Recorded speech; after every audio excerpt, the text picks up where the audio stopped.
4 ഇനിയും code number സ്വീകരിക്കാൻ ബാക്കിയുള്ളവരുണ്ടെങ്കിൽ code number സ്വീകരിക്കണമെന്ന് അറിയിക്കുകയാണ്. ശ്രീ സച്ചിദാനന്ദന്റെ ആത്മഹത്യ ചെയ്ത കർഷകൻ വെള്ളത്തെ പറ്റി സംസാരിക്കുന്നു. വെള്ളം സ്വർഗത്തിലെ മഞ്ഞായിരുന്നു, കാരണവന്മാരുടെ പ്രാർത്ഥനയിലലിഞ്ഞ് അത് ഉറവകളുടെ സൂര്യകാന്തിയായി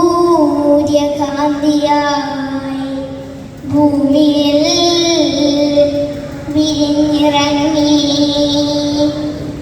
ആ അമൃതുവിന്റെ അരുവികളായി വെള്ളം ഞങ്ങളുടെ മാതൃഭാഷയായി. അതിലൂടെ വെളിവും വിളവും നേടി ഞങ്ങൾ തലമുറകളോടും സംസാരിച്ചു. ഞങ്ങളുടെ നാടിന്റെ പേര് പുഴകളുടെ നാടെന്നായിരുന്നു. പുഴകളായിരുന്നു ഞങ്ങൾക്ക് തേനും വയമ്പും. അവരായിരുന്നു മുലപ്പാൽ, പിള്ളത്തൊട്ടിൽ താരാട്ട്. കുട്ടിക്കാലത്ത് പുഴകളുടെ പേരുകൾ ഉരുവിട്ടു ഞങ്ങൾ പേടിയും ദീനവും മാറ്റി.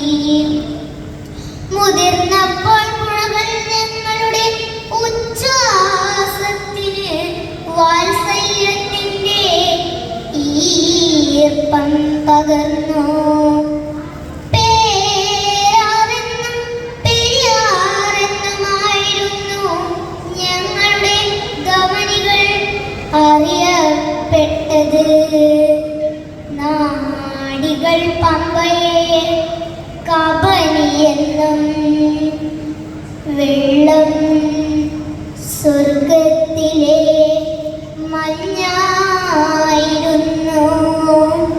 ഭൂമിയുടെ ഉദരം നിറയെ ജലമായിരുന്നു.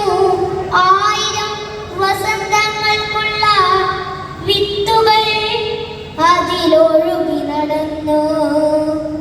വേരുകൾ നീരിനെ ഇക്കിളി കൂട്ടി അതിനെ കണിക്കൊന്നയെന്നും ഓണപ്പൂക്കളവും പാതിരാ നിലാവുമാക്കി. ഞങ്ങളുടെ കവികളെ ലഹരി പിടിപ്പിച്ചു.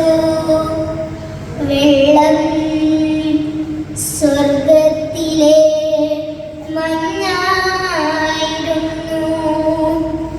ഇനിയും ഞങ്ങളുടെ പുഴകളിൽ പൗർണമി നിലാവ് പോലെ തെളിനീർ നിറയും വരെ എന്റെ ആത്മാവ് ക്ഷമിക്കുകയില്ല.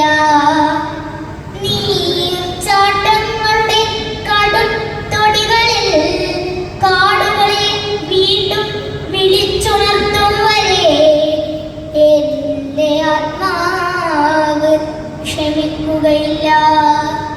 എന്റെ ആത്മാവ് ക്ഷമിക്കുകയില്ല.